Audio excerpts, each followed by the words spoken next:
Daniel Kaluuya's character, Otis Jr., in Nope, did not survive the alien apocalypse. Now, this is spoiler heavy coverage of Nope, so if you have not seen this film yet, please run and see it. And if you have seen this film already, please see it again and let me know if you agree with my breakdown and coverage. Now, Nope is a sci-fi horror film about a sky predator that ingests humans who are cruel to animals. Yep, that's what this film is about. Let's break down the ending.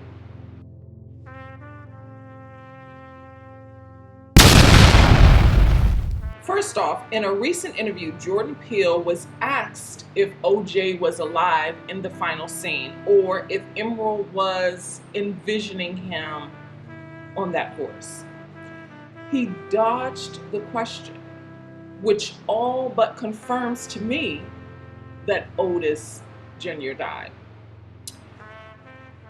Because if he were still alive, Jordan Peele could have just said, "Sure, it's what you see. I filmed him. He's alive." He could have squashed the question. He could have answered the question. He was selective in not answering it. Now, there are rules in storytelling. These rules are almost always followed in professional writing. There's a constant plot device or trope used in Nope to let siblings OJ and Emerald know they are safe. They point at their own eyes and point at the others. This is their secret code, Chekhov's gun. And there's only one time in this entire film when OJ doesn't do it in response to Emerald doing it. There's only one time he doesn't do it, when he's alive. That's very important. In a previous scene, before Emerald leaves the ranch on the paparazzo's motorbike and heads to Jupiter's claim, OJ flipped the hoodie over his head and rides Lucky in the opposite direction of Emerald, the opposite direction she's riding in. He's about to save his little sister's life. He's the distraction. He wants to be the spectacle to distract the sky predator to follow him instead of Emerald. So he flings the reflector flags to the wind and rides off. We, meaning Jordan Peele's camera, Jordan Peele and Hoyt Van Hoytma, they don't follow OJ. They follow, or we follow, Emerald to Jupiter's claim. The next time you see the sky predator, before it changes forms, it has those flags dangling from it in the sky. Now he meaning OJ, already taught Emerald how to beat the sky predator. Don't look at it. Don't look up. Don't look directly to the spectacle. Don't look at it. And when the sky predator realizes they've outsmarted it, it changes form to look more beautiful. Stay with me. Beautiful spectacles attract attention. It looked more appealing, which makes it more predatory. Remember, when the sky predator was still a spaceship looking thing, it tried to swallow up Emerald, but she manages to plummet to the ground, and that's when OJ distracts it. He's saving his sister. The spectacle gets distracted by OJ. Again, OJ throws that hoodie on his head, in the back of the hoodie. He has that orange Scorpion King hoodie. And again, the back of it has reflectors that look like eyes.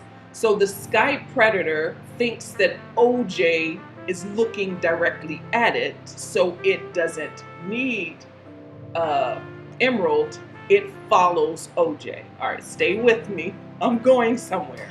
Keep in mind, OJ doesn't get distracted by spectacles. This spaceship has been hidden in the clouds for at least 6 months. And he's seen this cloud not move, but he hasn't reacted to it. It's irrelevant to him, even though something happened with his dad, where his dad dies, played by Keith David. He doesn't watch TV. He doesn't have a smartphone. Like, he uses a first edition Motorola Razr as his cell phone. And he has a landline. And even when, like, one of the first scenes, when they're on the set of that commercial, and Kiki is running late, and so he has to, like, keep busy. They tell him to explain what they're about, and he's like camera shy. He doesn't even look in the direction of the camera. He's not even interested in Jupe's showcase. Remember, Jupe invites them to his showcase, that showcase where he is going to, like, lure this spaceship to eat up Lucky. But he has the flyer one day, the day of, and he picks it up and realizes, he puts two and two together and realizes that Jupe is using his horses to lure the spaceship so that they can eat it. He's doing this for money. But overall, OJ's not interested in spectacular distractions, and that's one of the ways he beats the spaceship at its own game. And you may ask, well, why don't we hear him scream in the distance if the sky predator swallowed him whole? We heard the screams of every other human, or almost every other human, and the horse that the spaceship or the sky predator swallowed up or ingested. We heard those screams. Nope, we didn't. Or they didn't. The characters didn't hear the scream when the spaceship or sky predator ingests the spectators at Jupiter's claim. OJ and Emerald didn't hear them scream. We were there, but the characters weren't there. They see the sludge when the spaceship or the sky predator heads back to the cloud where it's been for the last 6 months. On its way to that cloud, it covers the blood, like, sludges on OJ's and Emerald's house. So, and then the director calls and tells them, yeah, I'm in, let's do this documentary, let's film this thing. That's how they find out. They never hear those screams. They don't know it. So, and we're there, meaning the director, the audience, we're there. The characters, OJ and Emerald, are not there. So they don't always hear the screams. So it's possible. To reiterate, the sky predator dangles that flag, the reflectors, that same flag reflector that OJ had flung to the wind when he was trying to distract it so that he can save Emerald, so Emerald could get away. It has that. How else would it have those flag reflectors? It doesn't even like inanimate objects. The last screams we hear are the directors, who he sacrifices himself for that perfect shot, and the TMZ paparazzos. Anyway, after it ingests them, we follow Emerald miles away, and we stay with her as she rides to Jupiter's claim. We leave the ranch. We never return back to the ranch, so we wouldn't hear OJ scream. And then the sky predator realizes that it's been outsmarted, so it's got to get creative.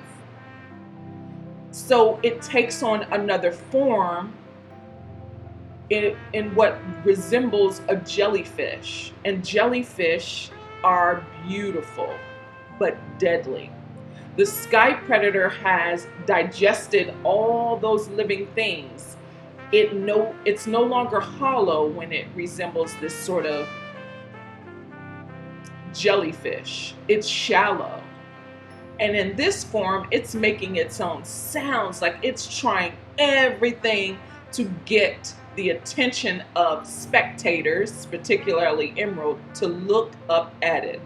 The center of it flashes like cameras and makes flashing sounds to attract Emerald's attention. In fact, the center of this jellyfish-like form of a sky predator the center of it resembles a flash, and it flashes like it's taking pictures. And then when you coincide that with showing the relevancy of the state of culture today, whereby everybody's either in front of a camera or pointing one at what is otherwise a spectacle, which I think is also why a TMZ paparazzo is injected into this story. Nobody is attracted to or captures spectacles quite like TMZ. They are always, it seems, exactly where there are spectacles. Anyway, so Emerald uses this huge camera, this well camera, that's just as distracting, beating the sky predator at its own game. While at Jupiter's claim, Emerald releases a jumbo hot air balloon to distract the sky predator, but it ends up ingesting it and implodes. Emerald captures that spectacle using the well camera, and immediately after that, she hears sirens and what is a media firestorm looming. Spectacles. The final scene, once Emerald has single-handedly defeated the sky predator, OJ's astride Lucky, appearing under a banner that reads, "Out Yonder." She doesn't run up to him. She does not embrace him. He sits there behind a fall cloud, and they just stare at each other without the signals. That's a rule. They don't do their code, their signal, because OJ's dead. What do you think? Do you agree with my breakdown and assessment? Do you think OJ is still alive? Because OJ is good as dead. Anyway, thank you so much. If you stuck around this long, I certainly appreciate you. Please consider liking, commenting, sharing, and subscribing. And until next time, peace.